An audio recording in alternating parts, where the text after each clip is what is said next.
아, 참, 시사인을? 했습니다. 요즘 자꾸 기억이 안 나네. 첫 뉴스는 뭡니까?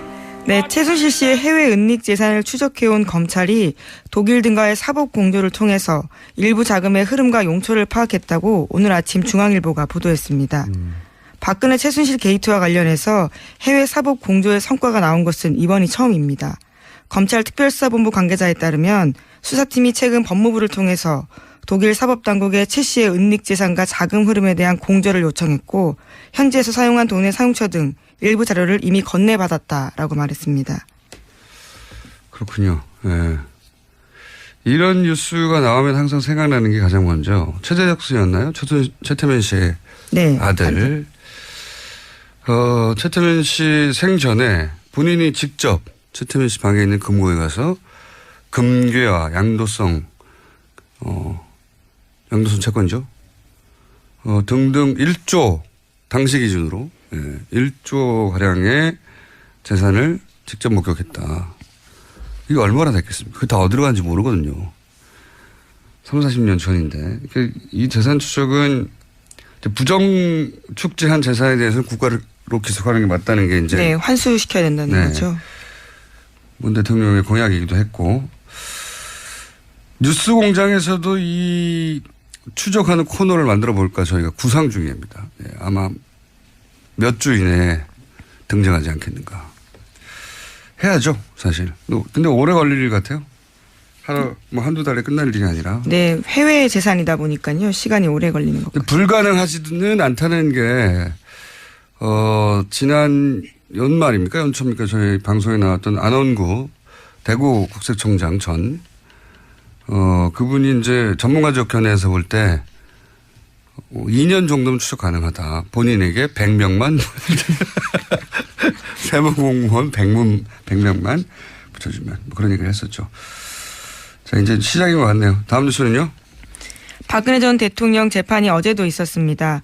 검찰이 증거로 제출한 150여 명의 진술조서에 대해서 박 전 대통령 쪽이 재판에서 증거로 사용되는데 부동의했습니다. 결국 검찰은 150여 명 증인을 모두 법정에 불러서 신문해야 할 상황인데요. 재판 기간이 길어질 가능성이 커졌습니다. 이런 경우는 잘 없거든요. 예. 변호인이 부동의할 수 있습니다. 검찰, 그러면 물론 최종 결정은 재판장이 하지만 변호인이 이제 부동의를 하고 그리고, 그러면은 증인들이 했던 말들 전체를 인정할 수 없다는 거거든요. 진술했던 말들. 예, 그럼 직접 증인으로 불러서 다퉈야 됩니다. 이러면 시간이 엄청나게 오래 걸려요. 150명, 그러니까 증인을 한 번 불러서, 이제 검찰이 신문하고 또 반대신문 변호인이 하고 이러는 게 아무리 단순한 것도 한 사람당 한 30분 정도는 걸리거든요. 3명이면 그리고 이분들이 다 오질 않아요. 해보면. 왜냐하면 그분들도 다 자기 사정이 있기 때문에 시간이 잘 안 맞고 그러면 하루 3명씩 주 3회 부른다는 계산도 이대로 될 리가 없어요.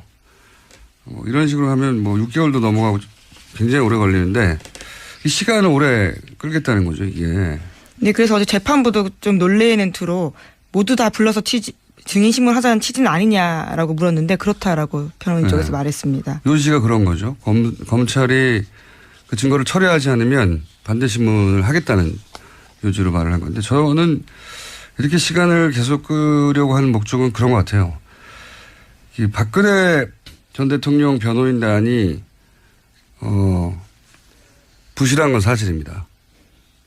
어떤 의미에서 부실하냐면 이재용 삼성 부회장의 변호인단에 비하면 상대적으로 대단히 부실하죠. 예. 근데 지금 이재용 부회장의 재판 결과와 상당히 연동되어 있다고 볼 수 있거든요. 이 사건은. 네, 뇌물죄 부분은 네. 공범이라고 볼 수 있으니까요. 그러니까 이재용 부회장의 혐의가 이재용 부회장을 변호하고 있는 최고의 변호인단에 의해서 어느 정도 벗겨지거나 하면 본인들에게 유리할 거라고 보고 시간을 끌고 있다라고 저는 생각합니다. 재판 전략이기도 한 거죠. 예. 그런 이유 아니겠는가. 뭐 하여튼 상식적이지 않은 부동이긴 하나 그거밖에 방법이 없으니 이러고 있는 것이다. 저는 그렇게 봅니다. 자, 다음 뉴스는요. 네, 어제까지 이낙연 총리 후보자에 대한 청문회 있었습니다. 네. 야당 청문의원들은 청문회 이틀 동안 1,000통이 넘는 문자 메시지 받았다라고 합니다. 문자 메시지, 1,000통이 넘는. 이거 관련해서는 좀 뉴스 좀 나오고 어디도 잠깐 뭐 자제할 필요 없다고 제가 했는데 이게 이제 문자 폭탄이라는 단어부터가 굉장히 부정적인 뉘앙스죠. 근데 가만히 생각해 보면 이건 문자를 받는 정치인 시각에서 본 겁니다. 정치인 입장에서는 막 쏟아지니까. 그런데 보내는 유권자들 입장에서 이 현상을 보면 자, 우리 모두 같이 문자 폭탄을 보내요 하고 서로 텔레파시를 보낸 다음에 일시에 문자 보낸 게 아니에요. 그러니까 이 문자는 폭탄이 아니고 하나하나가 다 유권자들이 개별 행동을 한 거예요. 그런데도 이렇게 많이 문자가 가는 건 그 어떤 정치인의 어떤 언행을 보고 같은 감정을 느낀 유권자가 그렇게 많다. 그걸 입증하는 겁니다. 문자 폭탄이라고 부르면 안 되는 거예요. 정확하게. 이거는 그냥 정치인이 문자를 많이 받았네? 라는 관점에서 그 결과치만 보는 거고요. 거꾸로 봐야 되는 거죠. 유권자가 서로 맞추지도 않았는데 특정 행동에 대해서 문제가 있다고 느끼는 사람이 그렇게 많다는 겁니다. 그러니까 이거는 문자를 받는 정치인 시각에서 폭탄이라고 할 게 아니고 그 정치인이 대체 무슨 정치적 행위를 했길래 그렇게 많은 유권자들이 동시에 반응한 거지? 이렇게 봐야 되는 거죠. 그렇게 보면 유권자 입장에서는 문자로 항의를 하는 거거든요. 문자로 지적을 하는 거고. 그럼 문제가 없는 거예요. 용어만 바뀌어도. 생각해 보면 아니 뭐 정치인이 아닌 저도 방송하면 막 수백 통씩 문자가 쌓입니다. 저기에 카톡도 오고 게시판에 뭐 앱에 욕설도 오고 방송국으로도 막 전화 게스트가 뭘 마음에 안 들면 수백 통씩 전화 오기도 해요. 항의 전화 오고 어떤 날은 거의 전체가 비난입니다. 저희 PD부터 끌려 나와가지고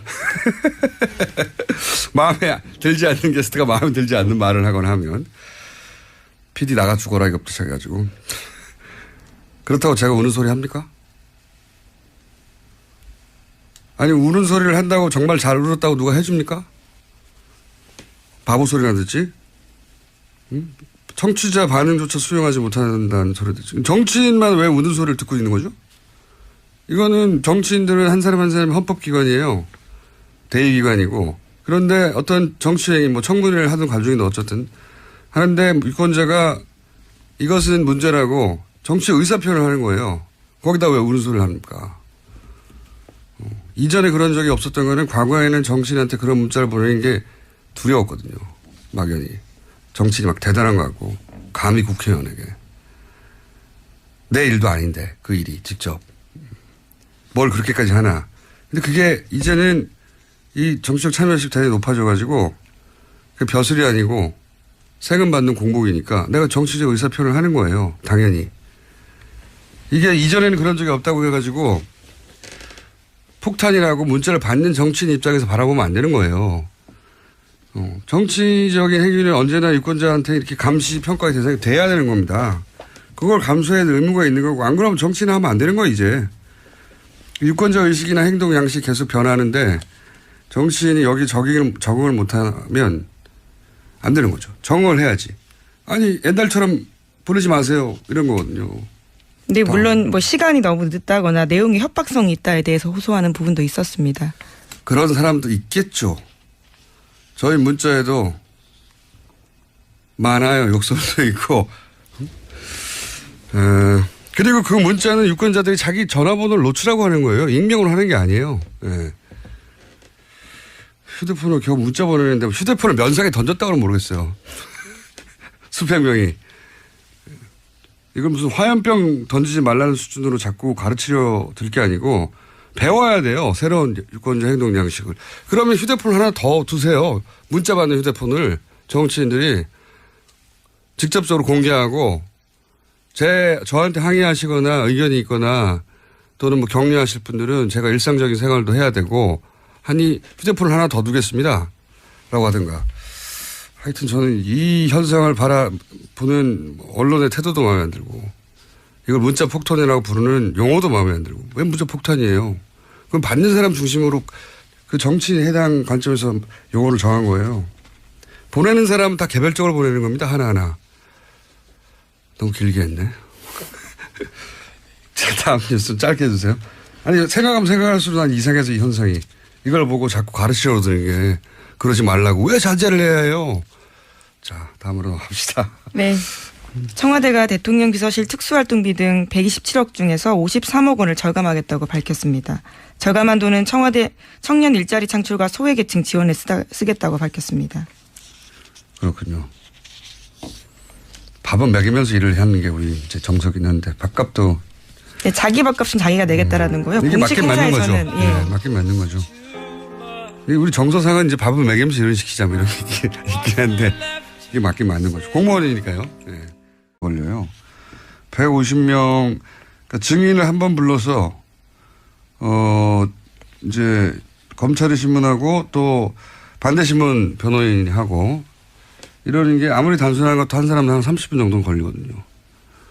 3명이면 그리고 이분들이 다 오질 않아요. 해보면. 왜냐하면 그분들도 다 자기 사정이 있기 때문에 시간이 잘 안 맞고 그러면 하루 3명씩 주 3회 부른다는 계산도 이대로 될 리가 없어요. 이런 식으로 하면 뭐 6개월도 넘어가고 굉장히 오래 걸리는데 이 시간을 오래 끌겠다는 거죠, 이게. 네, 그래서 어제 재판부도 좀 놀래는 투로 모두 다 불러서 증인 아, 참, 시사인을 했습니다. 요즘 자꾸 기억이 안 나네. 첫 뉴스는 뭡니까? 네, 최순실 씨의 해외 은닉 재산을 추적해온 검찰이 독일 등과의 사법 공조를 통해서 일부 자금의 흐름과 용처를 파악했다고 오늘 아침 중앙일보가 보도했습니다. 박근혜 최순실 게이트와 관련해서 해외 사법 공조의 성과가 나온 것은 이번이 처음입니다. 검찰 특별수사본부 관계자에 따르면 수사팀이 최근 법무부를 통해서 독일 사법당국에 최 씨의 은닉 재산과 자금 흐름에 대한 공조를 요청했고 현지에서 사용한 돈의 사용처 등 일부 자료를 이미 건네받았다라고 말했습니다. 그렇군요. 네. 이런 뉴스가 나오면 항상 생각나는 게 가장 먼저 최재적 씨였나요? 만들어 볼까 저희가 구상 중입니다. 네, 아마 몇 주 이내에 등장하지 않겠는가. 해야죠, 사실. 근데 오래 걸릴 일 같아요. 한두 달에 끝날 일이 아니라. 네, 해외 재산이다 보니까요. 시간이 오래 걸리는 것 같아요. 불가능하지는 않다는 게 지난 연말입니까? 연초입니까? 저희 방송에 나왔던 안원구 대구 국세청장 전 그분이 이제 전문가적 견해에서 볼 때 2년 정도면 추적 가능하다. 본인에게 100명만 세무공무원 100명만 붙여주면 뭐 그런 얘기를 했었죠. 자, 이제 시작인 것 같네요. 다음 뉴스는요. 박근혜 전 대통령 재판 최태민 씨의 네, 아들. 최태민 씨 생전에 본인이 직접 최태민 씨 방에 있는 금고에 가서 금괴와 양도성 채권이죠. 등등 1조 당시 기준으로 1조 가량의 재산을 직접 목격했다. 이게 얼마나 됐겠습니까? 그게 다 어디로 간지 모르거든요. 30-40년 전인데. 이 재산 추적은 부정 축제한 재산에 대해서는 국가로 기소하는 게 맞다는 게 이제. 네, 환수시켜야 된다는 거죠. 문 대통령의 공약이기도 했고. 뉴스 공장에서도 이 추적하는 코너를. 어제도 있었습니다. 검찰이 증거로 제출한 150여 명의 진술조서에 대해서 박 전 대통령 쪽이 재판에서 증거로 사용되는데 부동의했습니다. 결국 검찰은 150여 명 증인을 모두 법정에 불러서 신문해야 할 상황인데요. 재판 기간이 길어질 가능성이 커졌습니다. 이런 경우는 잘 없거든요. 예. 변호인이 부동의할 수 있습니다.